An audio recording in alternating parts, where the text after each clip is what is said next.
welcome to the third video from the series relating to the Commodore PET. I had decided originally to respray the computer, but having cleaned the entire case of the computer with kitchen spray containing bleach and then thoroughly cleaning it with hot soapy water, rinsing it off and leaving it to dry, I found that it's actually remarkably clean, and it will be a real shame to spoil the originality of it. So what I'm going to do is I'm going to actually reassemble it without respraying it because it doesn't need it. The only issue with the case at all is the mark on the front where the school badge had been taken off. Now what I have done is I've actually created a replacement badge, and there's a video showing you how to do this on my channel. It should come out probably the same day as this video. Anyway, I put this on the case and realised that the school badge wasn't quite in the centre, and so I either had to have my badge not quite in the centre, or it wasn't quite wide enough. So what I've done is I've actually done a second badge, exactly the same as the first, just a little bit wider, so I can put that in the centre and it covers up the mark. So that's what we're going to do, and I'm going to do that later on.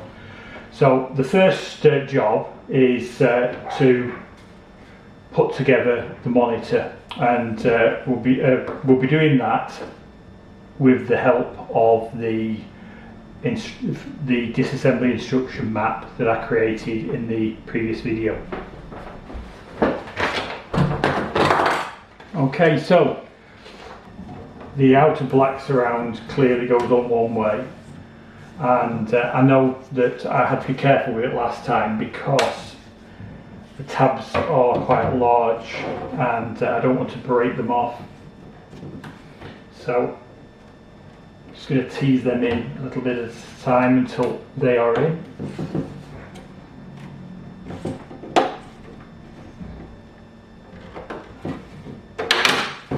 Okay.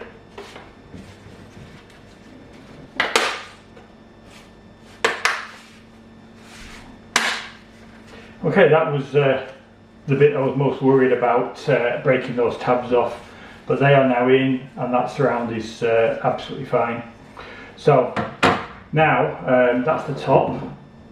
The monitor now needs to go on there. What I've done is I've wiped down the edge of the actual CRT because now is the perfect time to do it while it can't be, well I can get at every part of it. Okay, so what I'm going to do is I'm going to attach this, and I can get at that from behind, put those screws in. So if we look at the map, it tells me that the correct screws to go into the surround are 32. So I look in box 32, take the one of the screws out, and I can fit that to begin with.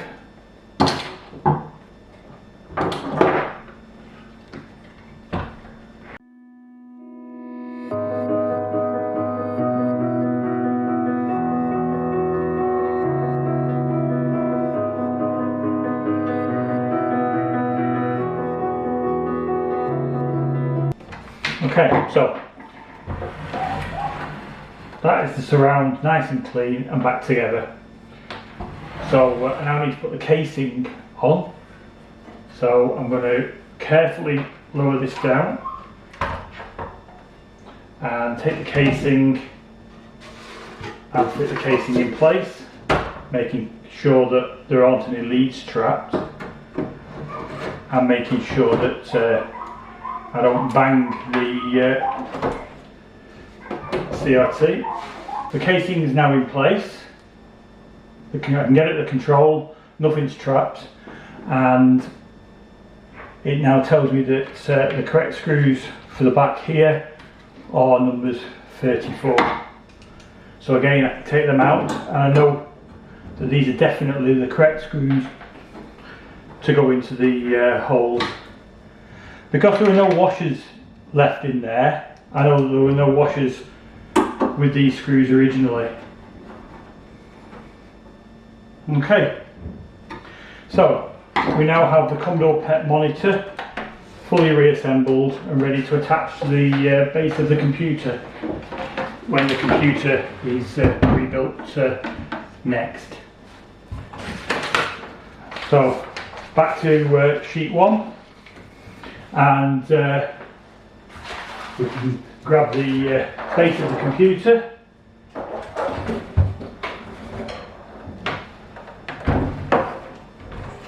Now, the base of the computer really didn't need painting at all. It simply needed a quick wipe. Okay, so we've got the case in place, and what I'm going to do now is I'm going to fit the top to the hinge.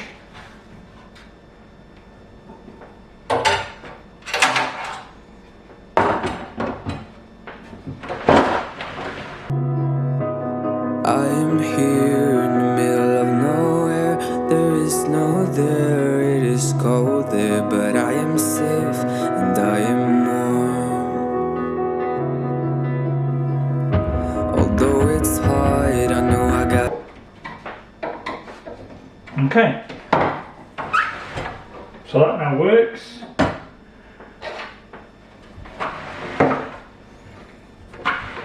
And I'm going to lift up the hinge, and this is probably technically a two-person job, but give it a go. Gotta keep up, no time to lay, to drift away. I fill my space, I spend my time down the rabbit hole again, and as I fall I can feel the pain. You can. One of these earth wires goes onto the earth stub. The power supply earth wire also goes onto the earth stub. And then number 38, there it is, number 38 is a nut, and looking in the pot there's a washer there, so that reminds me that there should be a washer with it. They go on as well, and then I would tighten them up again with a nut driver. Can't tell me where to go, so I don't know, I just go with the flow. I go with the flow. Now, I had the motherboard in the anti-static bag, so I'm now just going to put that into place.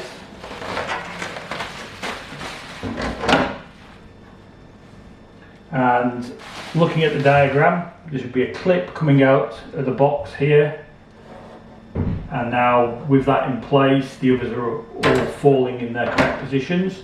So that's the motherboard back in place, and it shows me that there are 3 screws which are in pot number 40. So I'll screw those in as well. I'm falling up, I'm falling down from the sky and from the. Okay, so that's the motherboard back in place. So we can now look at the main diagram which shows everything else.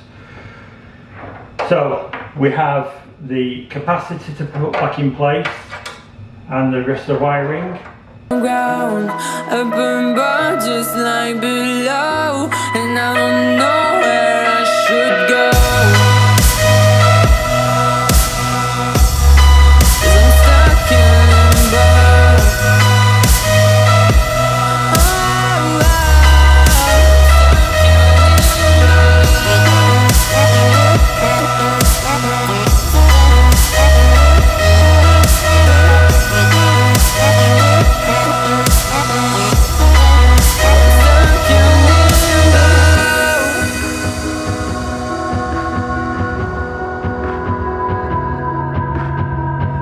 I'm out of love, but I guess I deserved it. Trying to hide.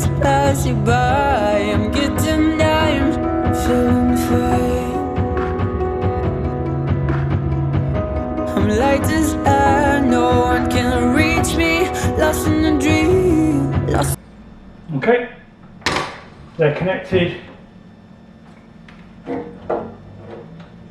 and on here this could go either way around. From its positioning it's clear that it's going to be this way round, but I did write it on the board. I put blue at the top, brown at the bottom anyway, so I know that I'm not risking anything by putting that back in the correct place. The CRT lead on the diagram shows it comes down to the bottom with the white on this side and the yellow on this side. After I took it off, I found that it's actually keyed, so it will only go one way. But again, it's nice to have that showing me, so I'm absolutely certain. Now there are two connectors left over, and I know that neither of those have got anything attached to them because there's nothing on the diagram. And then there's the one here in the middle, which is for the keyboard, with the black and white, the gap at this end, and the brown and white wire at the other end. Okay, so I'm going to feed these through the actual holders first so I can get at them.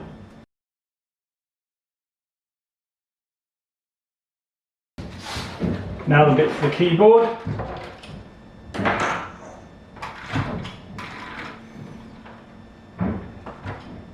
The keyboard cable has an edge connector on one side and a pin connector on the other. So obviously the edge connector goes on the keyboard end.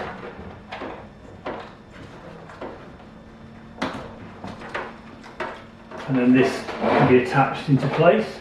In between, let's keep on flying, let's keep on breathing. I'm falling up, I'm falling down, from the sky and from the ground. Up above just like below, and I don't know where I should go.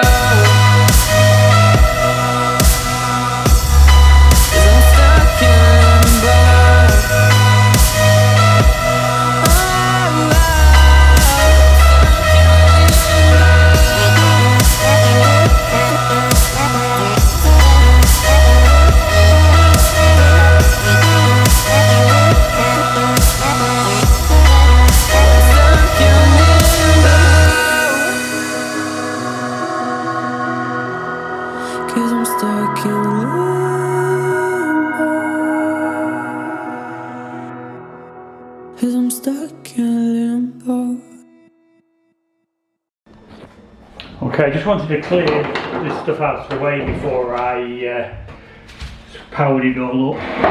I did remember about the keyboard cable, so that is reconnected. And I plugged it in. So, let's switch it on.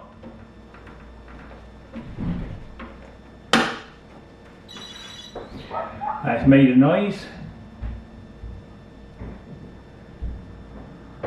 And there we have it. Commodore Basic 4 32K3. Let's just check it's working. Yeah, keyboard's working. So